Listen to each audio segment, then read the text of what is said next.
সবাইকে কেমন আছেন সবাই। আজকের লাঞ্চ মেনুতে আছে মুসুরির ডাল, ভাঙর পার্শে সর্ষে পোস্ত দিয়ে ঝাল, কুঁদরি ভাজা আর আছে আমড়া ভাতে। তো আমি আমার যথারীতি রান্না শুরু করে দিয়েছি। আজকে একটা গন্ডগোলের কথা বলি। আপনারা তো ভিডিওতে দেখেন এত পিকচার পারফেক্ট সব কিছু এসেছে, তা কিন্তু সবসময় হয় না। এই যে মাছে নুন হলুদ মাখিয়ে সর্ষে পোস্তটা ভিজিয়ে দিয়েছি, আমি সাধারণত প্যাকেটের সর্ষেটাই আর কি ব্যবহার করে থাকি। তা সেটাকে গরম জলে ভিজিয়ে দিয়ে কড়াইতে তেল দিয়ে মাছ ছেড়ে দিয়েছি। ভিডিও করার চক্করে এটা আর খেয়াল নেই যে তেলটা গরম হয়নি। এই যে প্রথম গন্ডগোল, মাছগুলো দেখেছেন একদম পুরো ভেঙে চচ্চড়ি হয়ে গেছে। তা এদিকে কুঁদরি ভাজাও পুড়ে গেছে। এত মন খারাপ বলে বর আবার একটু গোলাপ ফুল এনে দিল, নিজেদের গাছের গোলাপ ফুল। তা যাই হোক, মাছটা যাই হোক ভেঙে চচ্চড়ি হোক আর যাই হোক, সর্ষে পোস্তটা বসিয়ে দিলাম। আর বসিয়ে দিয়ে মাছগুলো দিয়ে দিলাম। খেতে ভালোই হয়েছিল, কিন্তু ওই যে মনটা খারাপ হয়ে গেল, একদম পুরো মাছগুলো ভেঙে গেল।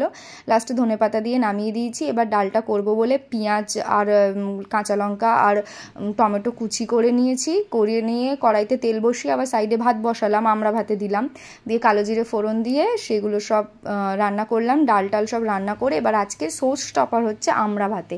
সেটা আমড়ার স্কিনগুলো পিল করে নিয়ে নুন দিয়ে চিনি দিয়ে আর কাঁচা লঙ্কা দিয়ে আর সর্ষের তেল দিয়ে একদম ঝাল ঝাল করে, মানে ঝাল টক মিষ্টি সব হবে, দুর্দান্ত খাবার। আজকের মতো আসি।